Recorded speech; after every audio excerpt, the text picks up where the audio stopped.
Some UK fizzy drinks are so bad, you wonder if anyone actually tasted them before they were sold. Today, we're counting down the 5 worst fizzy drink brands in the UK, from the weirdly artificial to the straight-up offensive. These drinks are not just unpopular, they're objectively awful for taste, smell, aftertaste, and sometimes what they pretend to be. I've tested them all, so you don't have to. And number 1, a drink so confusing it tastes like medicine and regret had a baby. Number 5, Dr. Pepper, the liquid mistake. What's the worst that could happen? You drink it, that's what. Dr. Pepper sits at the bottom of every fizzy drink ranking for one simple reason. Nobody can work out what it's supposed to taste like. It's not cherry, it's not cola, it's not fruit. It's a sickly medicinal confusion that assaults your palate the moment it hits your tongue. The taste feels chemical rather than fruity, like someone tried to recreate the memory of a flavor without ever actually tasting it.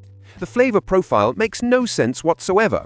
You get a hit of artificial cherry, then something that might be almond, then this overwhelming cough syrup finish that lingers far too long. It coats your tongue with syrup, leaving an odd aftertaste that won't go away no matter how much water you drink afterward.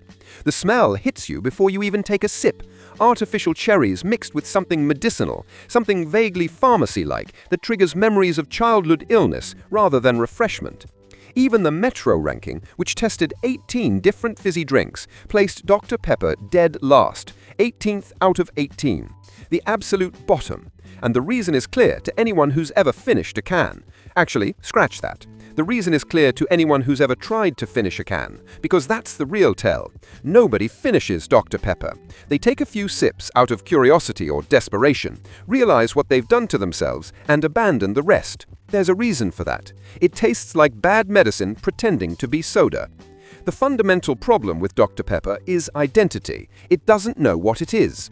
Is it fruity? Is it spicy? Is it cola adjacent? The answer is none of the above, and somehow all of them at once, creating this Frankenstein beverage that exists in a flavor category of its own. And that category is a mistake.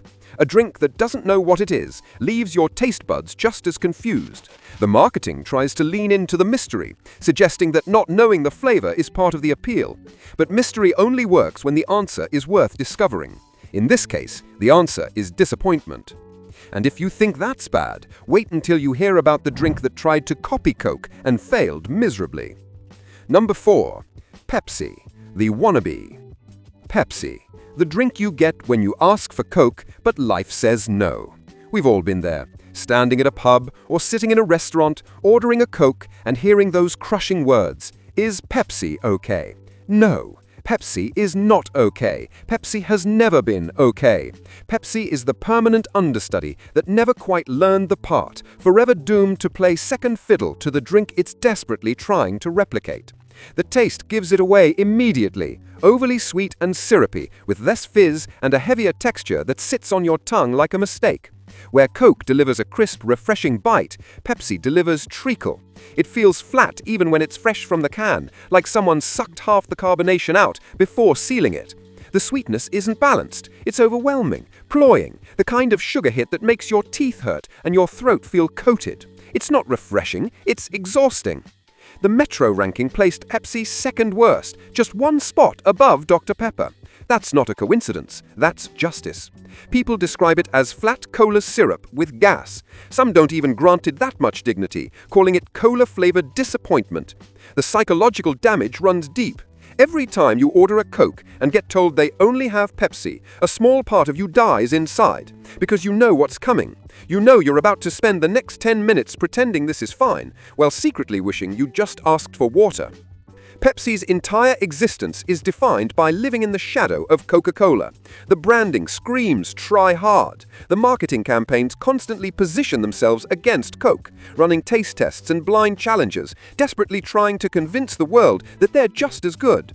But if you have to spend millions telling people you're as good as your competitor, you've already lost.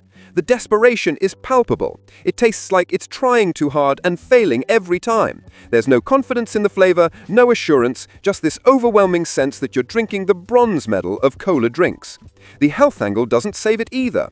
Pepsi contains a higher sugar load per 330 milliliters than most other cola drinks. You're getting more sugar for worse taste, which is possibly the worst trade-off in the history of beverages.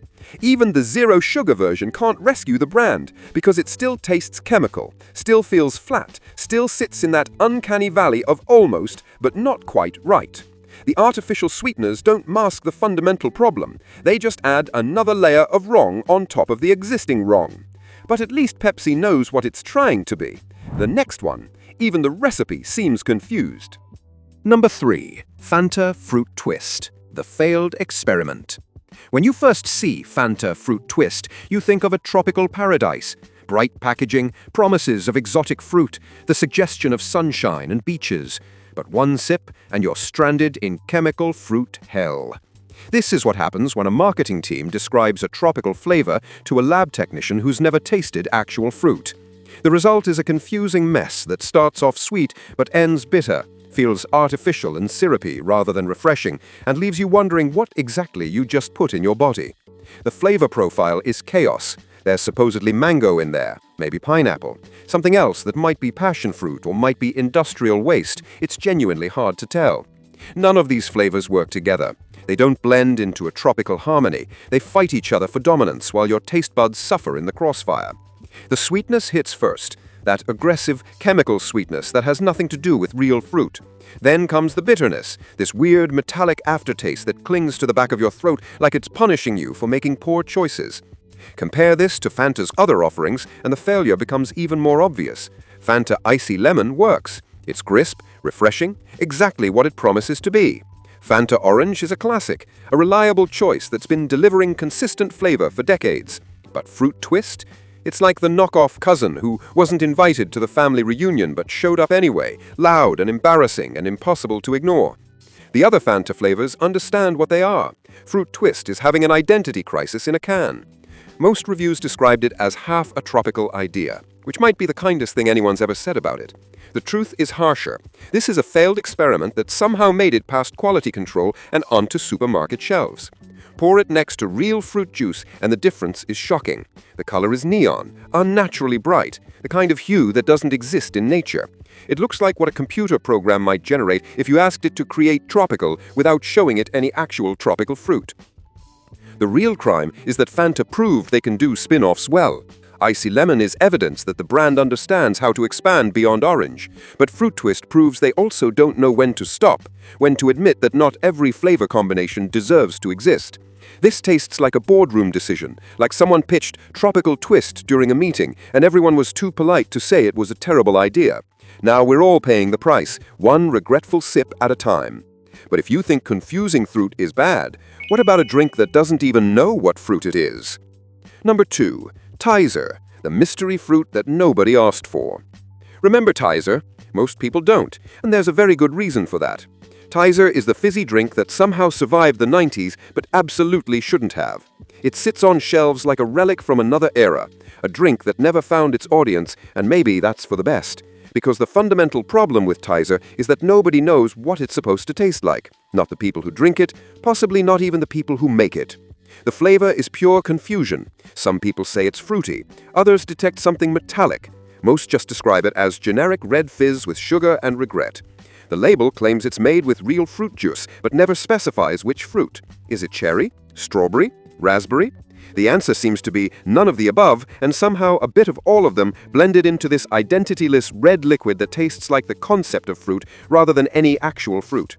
It's like someone described what fruit should taste like to someone who'd never eaten any, and that person tried to recreate it using only chemicals and optimism. The taste sits in this weird middle ground where it's not unpleasant enough to spit out, but not enjoyable enough to want more. It's just there, existing, taking up space in your mouth and leaving you with more questions than satisfaction. The aftertaste is where things get truly odd. There's this metallic quality that creeps in after you swallow, this vague industrial flavor that makes you wonder what exactly you just consumed. It doesn't taste dangerous, it just tastes wrong, like the flavor equivalent of Uncanny Valley.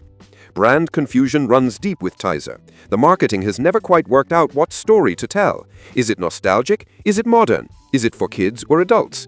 The answer changes depending on which campaign you're looking at, and that inconsistency is reflected in the product itself. It feels outdated, unsure of itself, stuck in nostalgia for an era when people had fewer options and lower standards. It had a moment in the early 2000s, a brief window when it felt relevant, but that moment passed and Tizer never adapted. It just kept existing, becoming more irrelevant with each passing year. The true tragedy is that Tizer never found its identity. Every successful fizzy drink has a clear personality. Coke is classic and confident. Iron Brew is bold and Scottish. Fanta Orange is fun and fruity.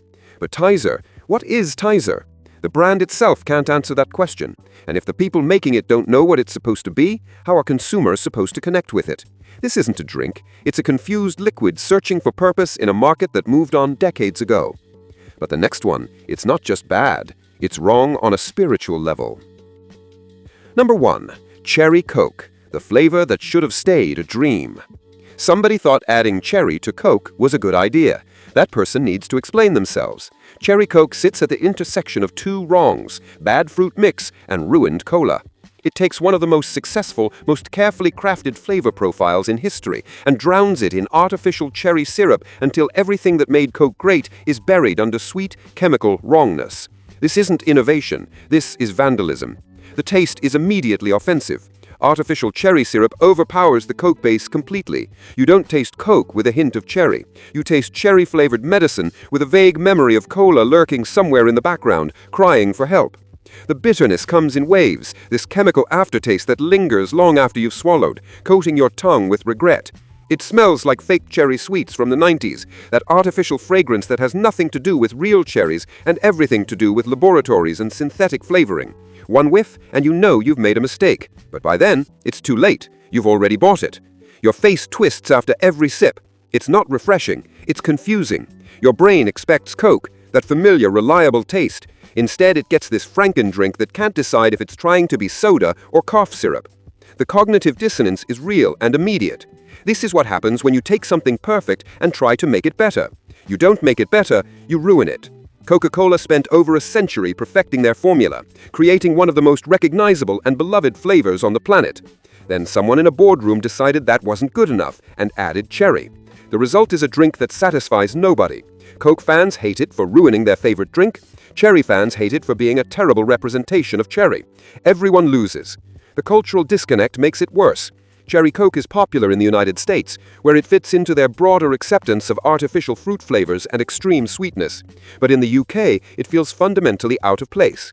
British cola expectations are different. We want our Coke to taste like Coke, not like an American chemistry experiment. The flavor profile doesn't suit British palates, doesn't match what we look for in a fizzy drink, doesn't deliver the refreshment we expect. It's a cultural transplant that never took, a forced import that nobody asked for and nobody wanted. The Metro ranking reflects this rejection perfectly. Cherry Coke placed 16th out of 18, sitting firmly in the bottom 3, lower than most fruit drinks, lower than experiments and oddities. It's widely mocked for ruining classic Coca-Cola's taste, and that mockery is entirely deserved. You don't improve perfection by throwing cherry at it. You just create disappointment in a can. The reviews are brutal and consistent. People describe it as medicinal, chemical, wrong. One reviewer summed it up perfectly by saying it tastes like Coke's evil twin. Another called it a drink that makes you question your life choices. Cherry Coke is proof that some things American shouldn't cross the Atlantic. Some ideas work in one market and fail in another. Some flavor combinations make sense in one context and feel completely wrong in another. Cherry Coke is that wrong. It's American excess applied to British simplicity, and the clash is painful to witness and worse to taste.